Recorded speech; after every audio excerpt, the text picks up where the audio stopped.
আসসালামু আলাইকুম। সংবাদে আপনাদের সবাইকে স্বাগত জানাচ্ছি। আমি ফিরোজ তোহা। শুরুতেই সংবাদ শিরোনাম। বাংলাদেশের সর্বশেষ গুরুত্বপূর্ণ আপডেট সংবাদে আপনাকে স্বাগত। শুরুতেই সংবাদ শিরোনাম, পরে বিস্তারিত। প্রথমে জানাবো, জুলাই গণঅভ্যুত্থানের আগের ১৫ বছরে আওয়ামী সন্ত্রাসে নিহতদের তালিকা করার নির্দেশ প্রধান উপদেষ্টার। ২৪ জুলাই ছাত্র শ্রমিক জনতার অভ্যুত্থানের আগের ১৫ বছরে ছাত্রলীগ, আওয়ামী লীগের অন্যান্য সংগঠনের সন্ত্রাসীদের হামলা ও তৎকালীন সরকারের নির্দেশে রাষ্ট্রীয় বাহিনী কর্তৃক নিহতদের তালিকা প্রস্তুতের নির্দেশ দিয়েছেন প্রধান উপদেষ্টা প্রফেসর ড. মোহাম্মদ ইউনূস। এরপর জানাবো, কলেজ ছাত্র হৃদয় হত্যা মামলার ২ পুলিশ সদস্য গ্রেপ্তার। গাজীপুরের কোনাবাড়ি এলাকায় গত ৫ আগস্ট শেখ হাসিনা পালিয়ে যাওয়ার দিন কলেজ ছাত্র হৃদয় হত্যা মামলায় পুলিশের এসআই মোশারেফ হোসেন ও পুলিশের এএসআই রানু খন্দকারকে গ্রেপ্তার করা হয়েছে। আর ২৪ জুলাই আন্তর্জাতিক অপরাধ ট্রাইব্যুনাল থেকে তাদের গ্রেপ্তার করা হয়। এদিকে বাংলাদেশের হত্যা মামলায় আসামিকে গ্রেপ্তার করল দুবাই পুলিশ। নরসিংদীর শিবপুর উপজেলা পরিষদের সাবেক চেয়ারম্যান মুক্তিযোদ্ধা আলহাজ মোহাম্মদ হারুনুর রশিদ খান হত্যা মামলার আসামিকে ইন্টারপোলের রেড অ্যালার্টের ভিত্তিতে গ্রেপ্তার করে দুবাই পুলিশ। পরে দুবাই পুলিশের বার্তা পেয়ে ওই আসামিকে দেশে ফিরে এনে আদালতে সোপর্দ করেছে পিবিআই।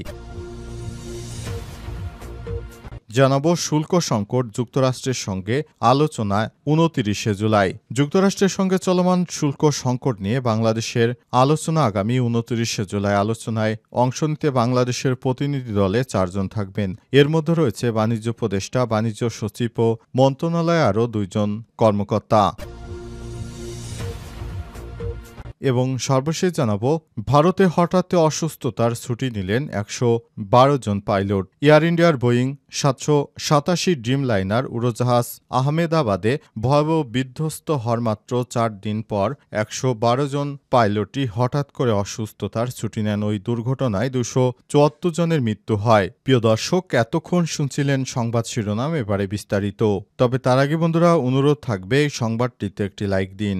এই চ্যানেলে আপনি নতুন হয়ে থাকলে আমাদের সংবাদটি দেখতে দেখতে চ্যানেলটি সাবস্ক্রাইব করে রাখুন। কমেন্ট করে বন্ধুরা আপনার মূল্যবান মতামত জানিয়ে দিন আপনি বিশ্বের কোন দেশ থেকে বা বাংলাদেশের কোন স্থান থেকে আমাদের সংবাদটি দেখছেন এবং শুনছেন। আর বন্ধুরা, এই সংবাদটি আপনার সোশ্যাল মিডিয়া ফেসবুকে শেয়ার করে বন্ধুদেরও দেখার সুযোগ করে দিন।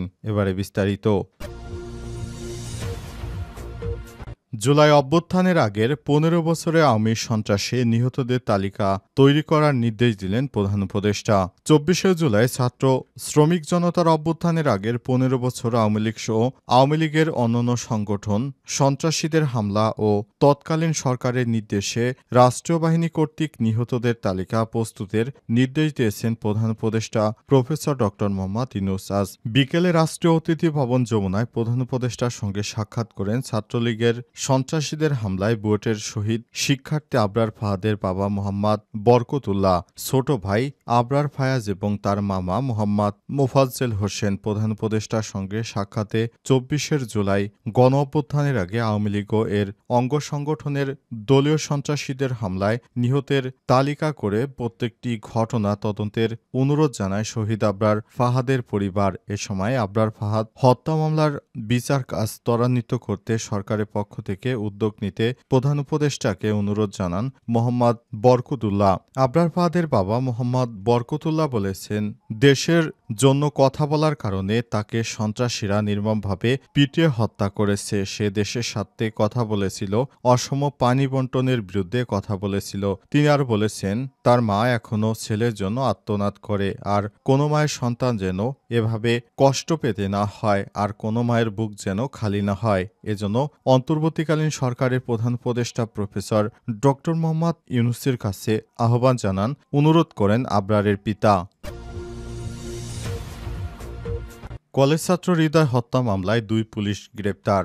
গাজীপুরের কোনাবাড়ি এলাকায় গত বছর ৫ আগস্ট কলেজ ছাত্র হৃদয় হত্যা মামলায় এসআই মোশারেফ হোসেন ও এসআই রানু খন্দকারকে গ্রেপ্তার করা হয়েছে। আজ আন্তর্জাতিক অপরাধ ট্রাইব্যুনাল থেকে তাদের গ্রেপ্তার করা হয়।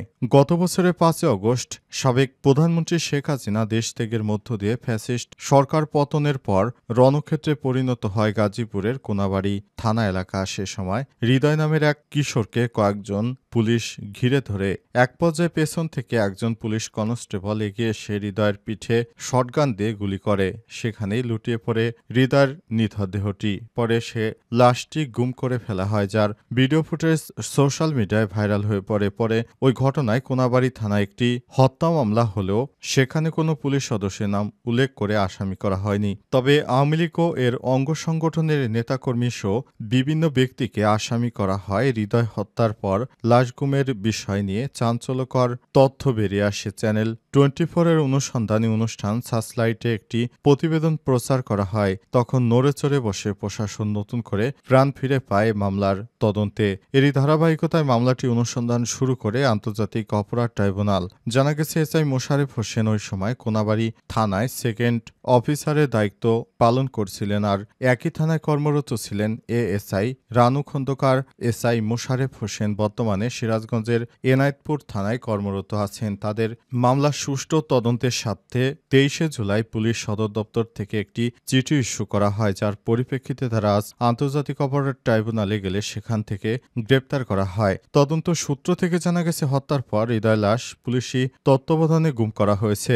এমনকি গ্রেপ্তার হওয়া পুলিশ সদস্যরাই সে লাশ গুমের বিষয়েও তদন্ত কর্মকর্তাদের কাছে বর্ণনা দিয়েছেন। তারা জানান, ঘটনাস্থল থেকে একটি ভাড়া করা গাড়িতে লাশটি নিয়ে তুরাগ নদীতে ফেলে দেওয়া হয়। লাশটি ফেলার পর পুলিশ সদস্যরাও সেখান থেকে পালিয়ে যায়। অন্যদিকে গাজীপুর মহানগর কড্ডা ব্রিজ এলাকায় তুরাগ নদীতে অভিযান চালিয়ে ফায়ার সার্ভিসের ডুবুরি দল বৃহস্পতিবার 24 জুলাই সকাল 10টা আন্তর্জাতিক অপরাধ ট্রাইব্যুনালের উপস্থিতিতে তারা উদ্ধার কার্যক্রম শুরু করে দুপুর 2:30 পর্যন্ত পানির নিচে তল্লাশি চালিয়ে মরদেহর সন্ধান না পেয়ে উদ্ধার অভিযান সমাপ্ত করে ফায়ার সার্ভিস। বাংলাদেশের হত্যা মামলার আসামিকে গ্রেপ্তার করল দুবাই পুলিশ। নরসিংদীর শিবপুর উপজেলা পরিষদের সাবেক চেয়ারম্যান মুক্তিযোদ্ধা মোহাম্মদ আলহাস হারুনুর রশিদ খান হত্যা মামলার আসামিকে ইন্টারপোলের রেড অ্যালার্টের ভিত্তিতে গ্রেপ্তার করেছে দুবাই পুলিশ। পরে দুবাই পুলিশের বার্তা পেয়ে ওই আসামিকে দেশে ফিরে এনে আদালতে সোপর্দ করেছে পিবিআই। বৃহস্পতিবার 24 জুলাই পিবিআই সদর দপ্তর থেকে গণমাধ্যমে পাঠানো এক বিজ্ঞপ্তিতেই তথ্য জানানো হয়েছে। গ্রেপ্তার ওই আসামির নাম মহসিন মিয়া। পিবিআই জানিয়েছে গত 20 জুলাই দুপুরে তাকে নরসিংদী আদালতে হাজির করা হয়েছে। পুলিশ জানিয়েছে নিহত মোহাম্মদ হারুনুর রশিদ দীর্ঘ 25 বছর শিবপুর উপজেলা আওয়ামী লীগের সভাপতি ছিলেন। তিনি প্রতিদিন ফজরের নামাজ পড়ার সময় তার বাসভবন এলাকার লোকজনের সঙ্গে বিভিন্ন বিষয় নিয়ে কথা বলতেন।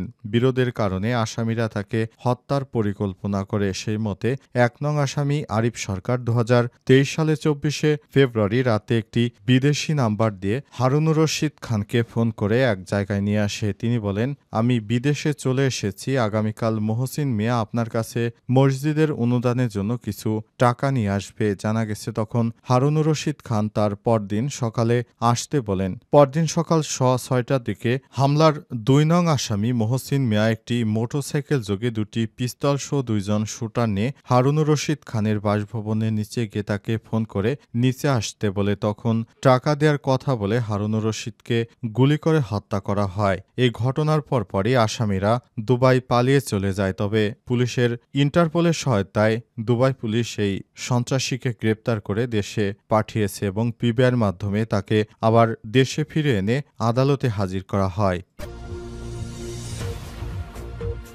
ভারতে হঠাৎ করে অসুস্থতার ছুটি নিল 112 জন পাইলট। এয়ার ইন্ডিয়ার বোয়িং 787 ড্রিমলাইনার উড়োজাহাজ আহমেদাবাদে ভয়াবহ বিধ্বস্ত হওয়ার মাত্র 4 দিন পর 112 জন পাইলট হঠাৎ করেই অসুস্থতার জন্য ছুটি নেন। ওই দুর্ঘটনায় 274 জনের মৃত্যু হয়। বিমানটি মাঝ আকাশে ইঞ্জিন থ্রাস্ট বেগ হারিয়ে হোস্টেল ভবনের উপর আছড়ে পড়ে, যা বিমানবন্দরের সীমানা থেকে মাত্র 2 কিলোমিটার দূরে অবস্থিত।